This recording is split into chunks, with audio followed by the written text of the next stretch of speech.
Coach, good morning. Talked to a couple of quarterbacks today, Brady Quinn and Justin Zwick, and they both talked about how much easier it would be to play call, snap count issues, et cetera, when I asked them about how would you feel about playing in front of no one.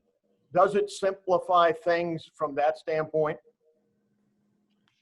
Well, it isn't silent. You know, there's you know, kind of some ambient noise in the background, and you know, because of that, you know, it's not just silent, but it is not going to be nearly as loud as it typically would be for a game during you know, the snap count. In between plays, however, it actually is very loud, and at times I think it's actually louder Really? than in the stadium than it would be during the game. Yeah, because the noise coming out of the speakers, it's not comprehensive, and there's nobody in the stadium, so that noise kind of bangs around in the stadium. So it's an interesting dynamic, something that we haven't experienced before, but certainly you know, when the decibel level's at 70 during the play, it's very manageable.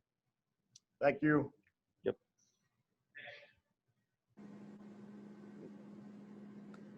Next up, Bill Landis with The Athletic and Nathan Baird on deck. Bill? Hey, Ryan, as you've gone through the preseason here with the pads on and been able to go full contact, have you gotten any, I don't know if clarity is the right word, but any idea of what your plan might be at tailback with Master and Trey? I know there was some talk about a 50-50 split before the pads went on. Did you kind of come out of it thinking the same thing? I don't know how it's going to shake. I know that we play a lot of plays, and you know, we usually get, you know, north of 70, at least 75, sometimes 80 plays. So we're going to play multiple players. I think, you know, all the running backs have looked very good. They're starting to really run with their pads down over the last week. I think that was a huge emphasis point going into last week. I think they've all done that. And so, you know, we're gonna play, you know, some depth there because we need to. You know, there's not one guy there that can play all 70 plays, and that's unrealistic. So, you know, probably had more depth there than we've ever had, which is great because we're going to need them all for the whole season. And obviously you guys in Nebraska were very much the forefront of the push to get the Big Ten back. And Scott Frost was talking yesterday about how he felt you and him kind of built a little relationship there kind of through that and through the calls with the coaches. Just what do you think of the idea that you guys are playing each other now that the Big Ten is back in the first game? And what is your relationship like with Coach Frost? Well, Scott coached, you know, for Chip, and he and Chip were very close, and so I got a chance to meet Scott when we coached with Chip at Oregon, and then continued our relationship. There's a lot of guys on that staff that I have a lot of respect for, that I've worked with, and so, you know, always had a lot of respect for Scott, and yeah, we had a lot of conversations during this time, and you know, I know that there was times where we never thought we'd be playing this season. Now the fact that we are is great. The fact that we're playing the first game, I mean, we got to play each other at some point. And so, yeah, our guys are looking forward to it, but always had a lot of respect for Scott, and certainly do, you know, after spending the last couple of months together over the phone. Thanks. Next up, Nathan Baird with Cleveland.com and Austin Ward on deck. Nathan? Hey, Ryan, any update you can give on the defensive tackle situation, especially, I guess, if you're expecting that Teron and Haskell are going to be able to play this week, and if not, just what's your level of concern about the depth that you have there? Well, it's an area that going into the season, you know, we wanted to make sure we you know, provided some depth in at that position, you know, and I think we've done that. I think, you know, certain guys have stepped up, and so you know, we'll see as we get to the end of the week, you know, who's available, who isn't, but we still have another padded practice today, and we'll see how today goes, and then just keep working through the rest of the week. And at what point was it obvious to you that Master might be well ahead of his rehab as this offseason went along? Really, when we got back from the quarantine, you know, he did an unbelievable job during that time, and I was just amazed. I said it to him every day, you know, where he was, and so we expected him to play, maybe not in the first game against Bowling Green, but certainly against Oregon. He was going to be ready to go. And then he's continued to work and work through all the things that come in the way of you know, recovering from an Achilles. He's done, everything we've asked and then more. So really excited for him that he's going to be able to play a strong season, expecting big things from him. He's practiced really, really well. And so he's a huge part of our offense right now. Next up, Austin Ward with Letterman Row and Brendan Gulick on deck. Austin? Hey, Ryan, I know the availability report will come out later in the week, but just in dealing with the daily testing and the protocol and everything for several weeks now, how would you describe that process and the success or lack of success, I guess, if that's the case, that you guys have had with all that going through camp? Well, I think we're looking at it now like it's an ongoing process, and to look at it like it's been a success right now would be premature, because we still have 2 more months of it. And that's the way we have to look at it. This is not a week-to-week thing. It's all the way to the till January, because we might be good for 2 or 3 weeks, 4 weeks, 5 weeks, and then all of a sudden we stub our toe and have an outbreak, and then we're going to lose games. We can't afford to do that. So it's an ongoing deal. This is going to go on for a while, and we have to continue to be vigilant in that area, not get fatigued with following all the protocols and doing everything we have to do and making all the sacrifices that have been made. And that's for everybody. And that's not easy to do. So it's an emphasis every single day. I made it my vow to the players that I'll make sure I bring it up every single day. We talk about it every single day because it's that important. Now, does that take away from some other things? I don't know, maybe, but I know that there's nothing more important than having a full, healthy team. And I'm proud of the way, the guys have worked through this time. When you're talking about that every day and you've made that emphasis, have you sensed at all through this stretch, any eyes rolling or eyes getting tired of hearing about it at this point? Like, I would feel like that would get old to them or even to you to keep talking about it. It is. And that's what I say to them. I said, you guys you may get tired of hearing it from me, and you may, not want to hear it every day, but the minute you take a deep breath, the minute I don't bring it up, it takes one day, one trip to a restaurant, one trip to the grocery store where you don't have a mask on, or somebody you're exposed to, a friend, something like that, and then you're at risk, and then you're not playing for 3 weeks, and then you put the team at risk. So we can't have that mentality. We have to stay alert and stay on it every day. Thanks, Ryan. Next up, Brendan Gulick from Sports Illustrated on Buckeyes.com with Patrick Murphy on deck. Brendan? Hey, Coach. I want to ask you about the quarterback situation at Nebraska. Yesterday, Coach Frost named Adrian Martinez the starter, but said he felt like he's got 2 starting quarterbacks that could both play and be equally effective. So what's the biggest challenge in trying to prepare for someone who has Martinez's skill set? And equally, what's the challenge of trying to prepare for a quarterback that you don't really have any film on?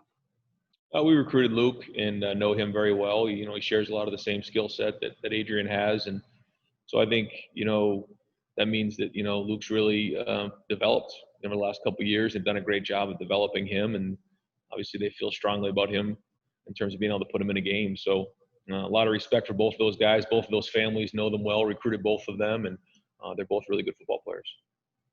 And how about from your team's perspective? Is there somebody that we just haven't talked about, somebody that hasn't gotten a lot of coverage or a lot of spotlight that has been really impressive to you that for some reason maybe we've overlooked? I honestly don't know who's gotten a lot of the coverage and who hasn't. We'll kind of see as the season goes on and once we get on the field. But the message I had to the team the last couple of days has just been, this is practice 39, if you can believe it today, 39 practices. Now, there's only been, a very small percentage of those that have pads on, but it's no longer practice, and we're playing in a game. So the urgency really has to show up. And I told them, either you're going to look like a champ or look like a chump based on your preparation, because now's the time. And it's not just like, okay, we'll get it the next rep. That's what happens when you practice so much. And there's no real consequences for a mistake. Well, now there will be. And then, better get a better idea what kind of team we have Saturday night. Thank you. Next up, Patrick Murphy from 24/7 with Ralph Russo on deck. Patrick? Ryan, similar to Bill's question earlier about Scott's comments yesterday, he really credited you guys, Dr. Borchers, Gene Smith, with getting this over the line. I'm curious how much you were aware of what Nebraska was doing and how much you feel like they deserve some credit for getting this season going. Oh, we were always in communication. We had weekly calls with the Big Ten where, the coaches would share what's going on with them. We'd go over different things. And then, Scott and I would have, different conversations on the side. And always kind of had a good idea what they were doing. And I think we shared a lot of the same views on things. And the number one thing was, how do we safely find a way to play this season? And I think a lot of it had to do with the communication that was had between the coaches. And so, I'm proud to say that, because of that, I think that had, something to do with all this. And, but that's behind us right now. I mean, the focus right now is playing on this game. It's here, it's on us finally. And that's really what we're spending our time thinking about. Well, on that topic, it's not often that you guys start a season against a Big Ten opponent and not have any film, especially a team like Nebraska. How do you guys handle that? Do you watch a lot of last year? What's the approach to this unique kind of situation? Yeah, going right into a conference game is a unique challenge, but the coordinators and Scott have, kind of stayed the same. So, I'm sure they've changed different things, just like we have, but it's just one of those things where you just do the best you can to adapt in game. And that's why you practice so much, that you have contingency plans based on what you have. Because like I said, at the end of the day, it's going to come down to tackling, blocking, ball security, all the things that matter in a game, and just following the plan to win. Thank you.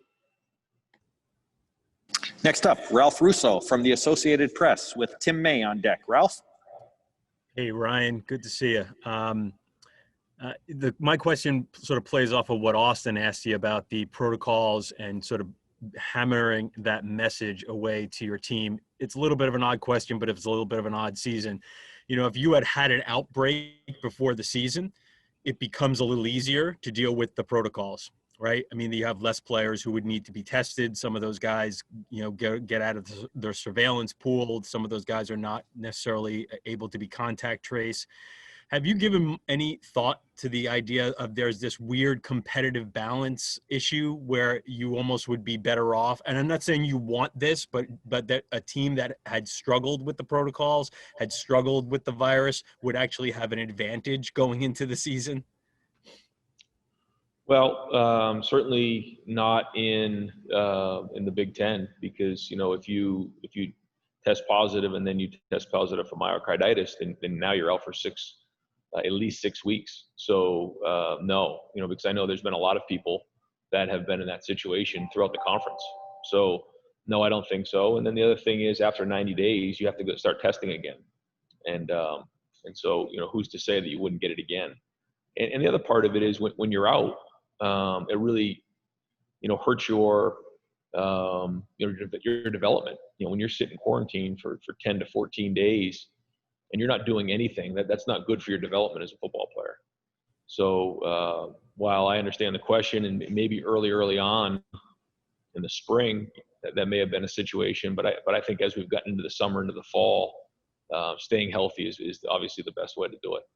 And if I could just ask one quick follow-up, when you mention guys who are in quarantine or isolation, is there anything you can do with them to keep them, maybe not the isolation because they actually are infected, but the quarantine kids, to keep them somewhat active? Is there any engagement you can do with them to keep them from just sitting on the couch for 14 days? Yeah, you're talking about if they're contact traced? Right.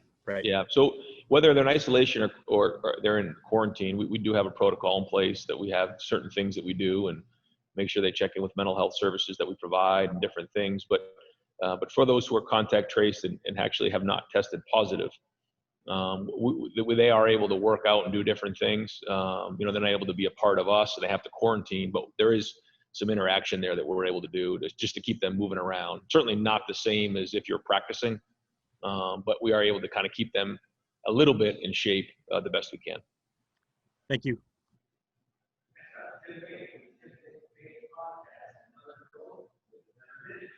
You're on mute there, Jer. Next up, Tim May from the Tim May podcast with Heather Dinich on deck. Tim? Tim, you're on mute now. I did unmute. Oh, there we go. Ryan, last year I asked you in preseason about the confidence you had in your defense bouncing back from what had been a tough year in 2018. You were extremely confident, if I remember correctly, that they were going to get the job done, and pretty much they did. What is your sense of this defense now, reloading at so many positions, at least with full-time players? What is your sense coming out of preseason camp, so to speak, about how good this defense can be, et cetera? I think that's the thing that's going to be exciting about the start of this journey with both sides of the ball and on special teams to see where we're at. But I watch them day in and day out practice physically. They're very serious about practicing. They communicate well. I like the physicality, the seriousness, the leadership on that side of the ball. And while we have some guys, like you said, that need to be replaced on that side of the ball, I'm excited to see them play. We'll see once we get into a game. But we've seen some really great things, over the last couple of weeks that we're excited about, and we'll just keep going. But at the end of the day, like you said, younger guys have to step up and replace some of those guys who left. Hey, give me just an example, maybe a couple of guys that people haven't seen play a lot on that side of the ball defense that have truly caught your eye in the last several weeks that maybe people haven't seen a lot. Yeah.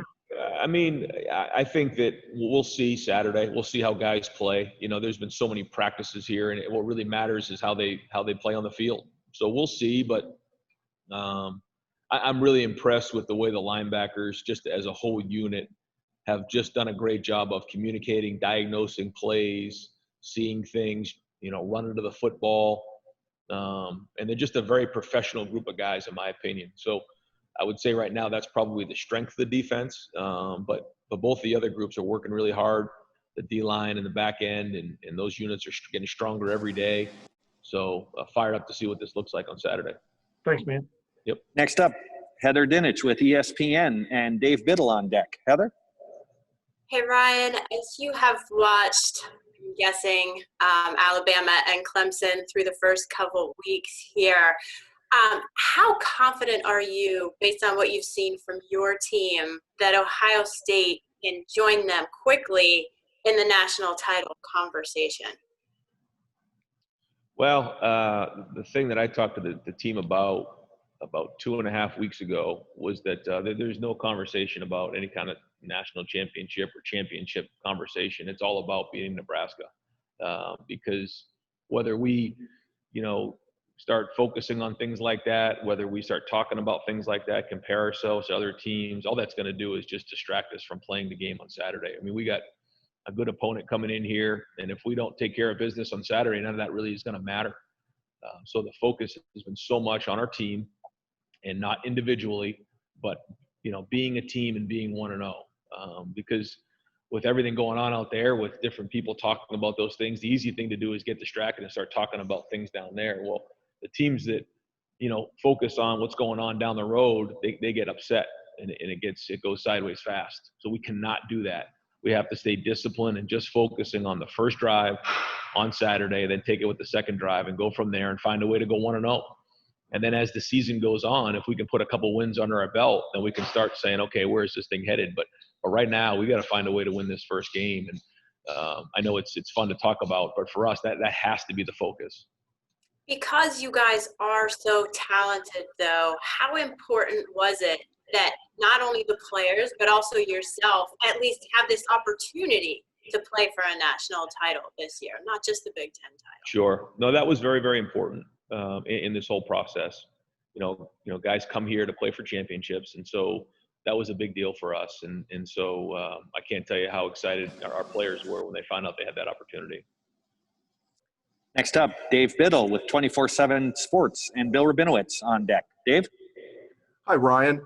Who is the number 2 quarterback for you guys? Well, it's still something that we're working through. We're very pleased with where Justin is. I think he's had a really good camp. And then, between Gunner, Jack, CJ, all three of those guys are working hard. If we get to a point where one of those guys has to go in the game on Saturday, we'll probably make that decision, probably the night before. But we still have to decide, who's taking the next reps today. We rotate those guys a bunch, and we'll see. It's an ongoing process, and who may be in that situation this week, it might change next week. And the reason for that is because they didn't have spring ball or the preseason. So it's a daily evaluation to see who deserves to go in the game in that spot. But as of right now, that competition continues, and we'll keep going and try to figure it out towards the end of the week. I know you love your offensive line, and you also have very good depth there. Might you guys rotate a little bit on the offensive line just to keep your starters fresh and to get some of the backups some playing time? We could, yeah. I mean, at the end of the week, all we do is we just decide who deserves an opportunity to play. Who do we feel strongly about that we can put in the game? And so we do have some guys in the O-line that could possibly do that. So it's certainly a possibility. Thank you. Yep. Next up, Bill Rabinowitz from the Columbus Dispatch with Dan Hope on deck. Bill? Hi, Ryan. For so long, you didn't know whether you'd have a season. Now you got this week is game week. I'm sure all the emotions that you have. Could you just kind of walk through how you are sorting out your emotions right now? Obviously, you're grateful that you're finally having a season, but I'm sure with all the stuff you've had to deal with, there's a lot of trepidation. Yeah, and I think as we've gotten closer into the game week, I think that's why we've gotten on a routine. We've really kind of kicked into what it would be like game one, even though the weather's a little different than it would be, at the end of August or first week of September. It's time to play now. And so, that's been the focus. It really hasn't been about anything else. And it's kind of a little bit getting back to normal in terms of all the things that come into play and checking off all the boxes so that we're ready to go when we play, making sure that all the situations are covered and making sure guys are prepared to go. We got, the scout teams that need to give us a great look and make sure that we're getting the reps we need to give the offense, defense, and special teams the stuff that Nebraska is going to give us. So it's all those things that are the focus now. And you just stay so busy now, you get focused and, locked into your work where, before we had so much free time on our hands, we were focusing on other things. So kind of back to work this week, which feels good. In terms of your secondary, obviously you have to replace 3 starters. How do you feel about that unit right now? Very impressed the last couple weeks, the way things have gone. I think that, the good news with Sean and Seven back there that they have experience. Cam Brown has experience. And then, Proc and Marcus Williamson, they all are going to have to really prove themselves. They don't have as much experience, but because they're practicing every day, they're getting better every day. And, listen, there's going to be mistakes. There's going to be whatever, but I think that they're trending in the right direction. I think they're going to have a strong year, and I think Kerry's doing a really good job with them. Sure. Thanks, Ryan.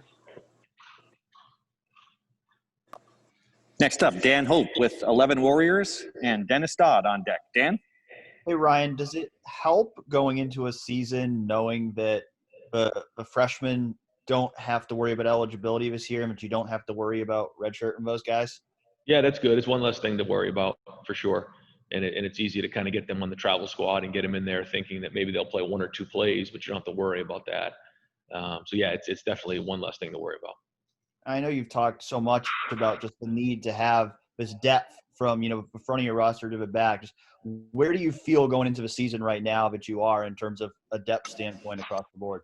Feel decent, but want to play. I feel like it's so long since we played a game. Sometimes you don't know. You're just trying to figure out what kind of team you have. And so sometimes you practice against each other and you have a certain opinion of guys or sides of the ball or, schemes that you have. And then, you're right on. There's other times where you're not. And so I don't really know the answer to that. I do feel decent right now, but we'll know more after Saturday. Thanks, Ryan. Yep. Next up, Dennis Dodd from CBSSports.com and Rob Aller on deck. Dennis? Hey, Ryan. Nice to see you again. You addressed it a little bit, but what level of concern do you have knowing what we all know through football to this point, that the Big Ten or anybody can get through this season 9 straight weeks without a bye and without an interruption? I don't know. I know that the testing that's put in place here has been excellent and really efficient. And so I know that really helps. And I think that the protocols that we're putting into place are strong, and our guys get it here. I can't really speak to the other schools because, I'm just not there. But I feel strongly that our guys are serious about this, and maybe part of it was that it was taken away, and they realized the consequence for testing positive. And so making great decisions, making great sacrifices, and we don't know what's going to come. So I can't tell you what it is, but we're going to do everything we can to make sure we're holding up our end of the bargain. And kind of a simple question, can you describe why there's been such, a good continuation from Urban to you to recruiting to winning to everything? If anything, there hasn't been a hiccup. Well, I think that the great thing was that I had really learned a lot from Urban here, and kept so many things in place. Certainly we did change some things and reframe some things, but we kept a lot of the structure the same.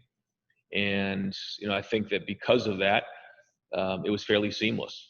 I do think maybe the first couple games a couple years ago that I was able to work through training camp, and in the first couple of games with the guys, there was some confidence and credibility that was built there with some of the guys on the team. And because of that, there was confidence. And then, you just got to do the best you can to love your players. And that's what our coaching staff does. And I think that they thrive off of that, and they believe in what we're doing. And I think we're recruiting really good people and really good families. I think when you look at the type of people and the character that we're recruiting, I think that's the lifeblood of this thing. That combined with the infrastructure that's here at Ohio State with Gene Smith on down, and Mick Marotti, Mark Pantoni, Ryan Stamper, so many of the mainstays that have been here, the greater part of the last decade. I think that all matters. So I think when you mix all those things together, that's what you got. But we got to keep it going, and certainly the expectations are really high every year, and we have to embrace that, which we do. Thank you. Folks, we're starting to run out of time. We'll try to get a few more in. Next up, Rob Aller from the Columbus Dispatch with Tony Girdman on deck. Rob? Hey, Ryan. It's been a bizarre 8 months. Everybody deals with it a little differently. What have you found personally has been the toughest thing for you during this time?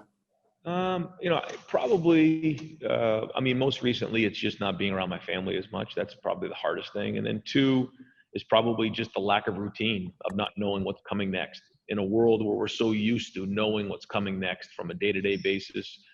And in our world specifically, in football, it's season, it's spring, it's recruiting, it's preseason, it's summer vacation, and then we have, work weeks. And it just changed so much for us, and there just hasn't been a routine.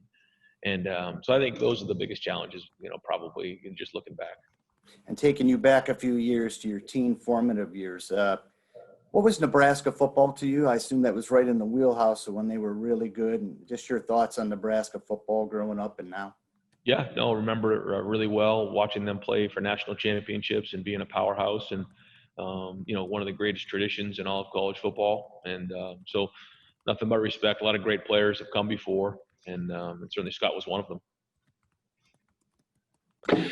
Guys, I'm going to ask that we just keep our questions to one because we got a few more people that I want to try to get on. So next question up will be for Tony Girdman with Buckeye Scoop and Stephen Means on deck. Tony? Hey, Ryan, you mentioned the linebackers. I'm wondering how you feel the transition for Baron Browning has gone. What have you seen from him, and what does he give you there at the stand? Well, he gives us experience, which matters, especially going into a conference game, first game of the year. But he also brings a lot of versatility to the table. He's got great speed, and he can really run the ball well. He's strong. He's powerful, and so I think all of those things combined. Next up, Stephen Means with Cleveland.com and Mitch Stacy on deck. Stephen? Hey, Ryan, I know you returned Josh Myers and Wyatt Davis on the interior, but it just looks like Harry Miller is going to be that other guy on the interior. Just talk about, his progression over the last 2 years. Yeah, Harry's done a really good job, right from the jump. He came in at center. He's now playing guard. And, I think both of those positions, he's done a good job. He's learned the calls. One of the hardest things to do is come in as a young freshman to play center. And but it really helps because you understand the protections, you understand the calls and the run game. And so he did that last year, and then he got stronger and did a great job in the off season of changing his body, getting stronger. And then the last, couple months has done a good job of stepping in there and making sure that, his game is where it needs to be in terms of, playing for a Big Ten championship. So it's still, everybody's still in a work in progress. We're still getting there, but he's done some really good things over the last calendar year. Next up, Mitch Stacy with the Associated Press and Joey Kaufman on deck. Mitch? Hi, Ron. You lost your non-conference games. You're charging right into the Big Ten conference play. What do you expect the level of play is going to be in the beginning? Well, my expectation is that the level of play is strong. That's why we've been practicing. And, that's been the emphasis, to make sure that we're taking care of all the things, that, the penalties, and, it's got to be a clean game. And that's what it's going to be. We start talking about, scoring X number of points or, holding to a shutout. We can't do that. Big plays will come, and we're going to keep growing it as the season goes on. But to win one game, you got to take care of the football, and you got to tackle really, really well and play good defense. We got to do a good job in the red zone on both sides of the ball, and then we got to play really well on special teams. So that's really all the focus has been. Try not to get ahead of ourselves. Next up, Joey Kaufman with the Columbus Dispatch, and our final questioner today will be Steve Hellwagon. Joey? Ryan, how different will the pregame be for you guys without staying at the Blackwell and some of the meetings being moved to the Woody? How do you envision that being different this year, and does it affect what you guys do before the game? Well, I think it'll actually benefit us in certain areas because we have everything we need right here.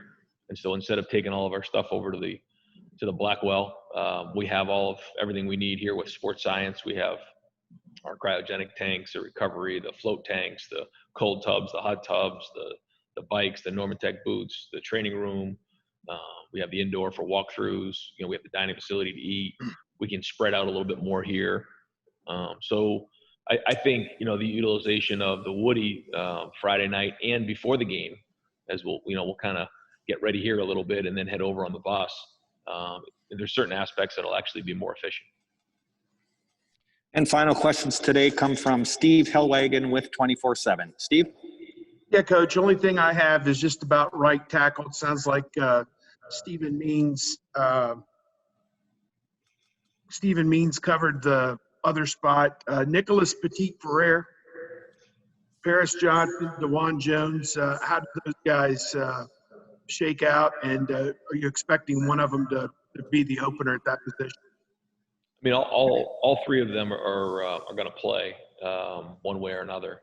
I think right now Nick, is going to be the starter at right tackle. He's done a really good job. He's worked really hard in the off season, and so we'll kind of see as the season goes on and where it goes. But very impressed with what he's done. Again, in terms of putting on weight, changing his body, and then the way he's practiced over the last couple of weeks.